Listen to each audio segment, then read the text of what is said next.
once the assets are inside the policy, there's no tax. But getting into the policy, there can be some tax, say on real estate. He has first we have to determine his basis. Then we can assess the best strategy to get it into the policy. Frequently, we use something called a sale for a note to put it into the policy to spread out the capital gains tax. Frequently, there's some tax getting different asset classes into the policy, but once they're there, there's all the growth is completely tax-free. What if you could reclaim hours of free time each week, create legacy building wealth, and devote more energy to your passion projects without giving up on your career as a life-saving MD? Dr. Vikram Raya is a functional cardiologist, high-performance coach, and real estate expert, is here to give you the tools, strategies, and solutions you need to transform your life, unlock your limitless potential, and achieve greatness, all while freeing up your precious time. Welcome to Limitless MD. Let's dive in. All right, guys, welcome back to another episode of Limitless MD. I'm your host, Vikram Raya, and today we have a special episode where we're going to talk about a unique investment vehicle called PPLI, Private Placement Life Insurance. My guest today is Michael Malloy. He is the owner and founder of EWP Financial. Started off in property casualty insurance, but quickly made his way into a very unique pocket of life insurance, which wealthy individuals can use as sort of their unofficial Roth IRA and essentially do tax planning and estate planning in one investment vehicle. So, Michael, welcome to the show. Thank you. Thank you very much for having me. Let's get right into it, my friend. Who are your clients and why do they need to come to you? Our clients are wealthy individuals and families, usually of net worths of 20 million and up, and they're looking to pay less tax, which is the prime motivation. And like you said, first of all, to get your head around PPLI, you kind of have to forget about everything you've known about life insurance. You know, I'm reminded of the Woody Allen joke that his worst nightmare is being trapped in an elevator with a life insurance salesman. So we've all had various experiences with bad experiences with insurance. And I like to think that people have a section of their brain for insurance. So we've all had maybe a bad auto accident and we weren't treated so fairly, or homeowners claim. So people kind of lump those all together. So when they hear the word insurance, they said, "Oh, I've had enough." Uh, but like you said, PPLI is an investment vehicle for wealthy families. They've been using it since the 1970s. Unlike regular life insurance, where you're usually trying to maximize the death benefit, on our policies, we minimize the death benefit and turn it into a tax planning, estate planning vehicle. With proper structuring, you can put almost any asset class inside, unlike regular life insurance, like Let's let's universal life, whole life. let You know, let's you just, let's try to make that tangible, Michael. So let's do this.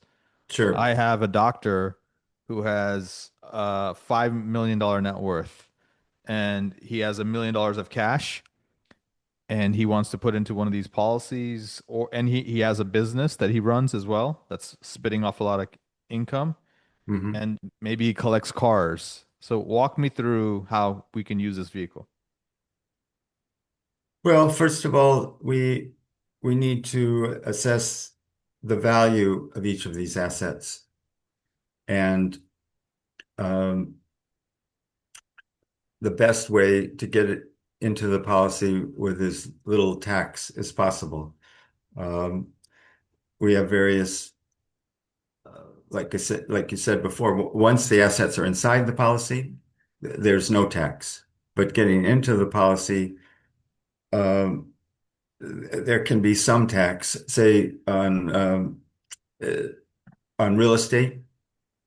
He has first we have to determine his basis.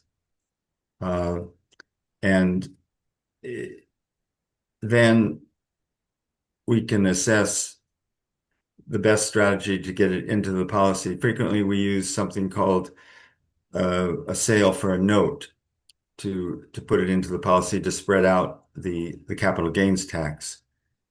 Frequently, there's some tax getting different asset classes into the policy, but once they're there, there's all the growth is completely tax free.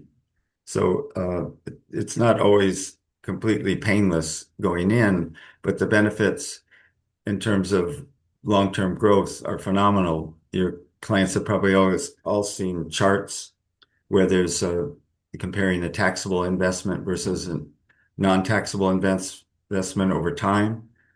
So over say 20, 30 years, the growth of the investment that's not being taxed is maybe 10 times can be 10 times greater than the taxable investment, particularly in clients in states like California and New York. So let's talk about this. You can use different asset classes to enter this structure, including current businesses, collectibles, real estate.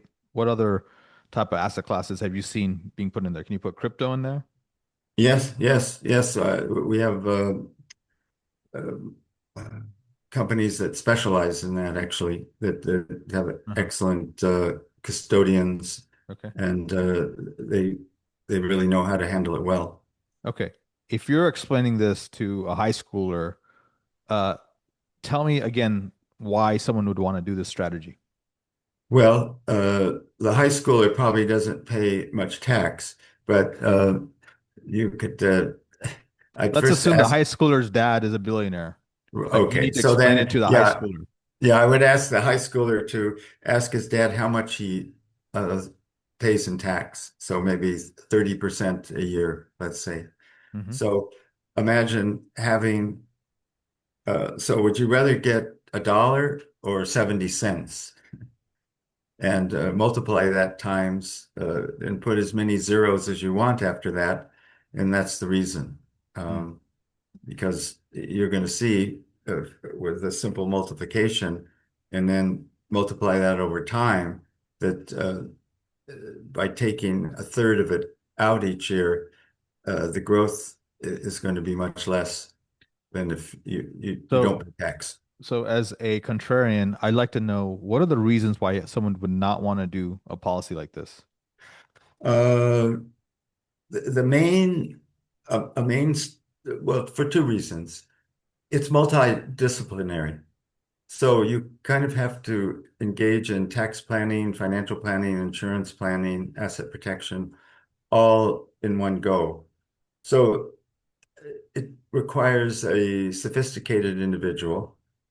And then also one of the IRS rules are such that if they give the taxpayer a break, they usually take something away.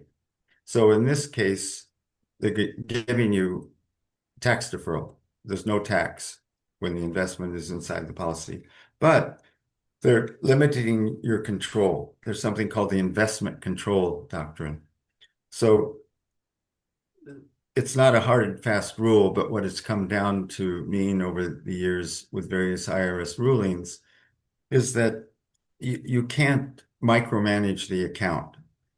It's similar to like if you go to JP Morgan Chase or any other investment bank, and you ask them to manage your money, you give them kind of an investment mandate based on your risk tolerance.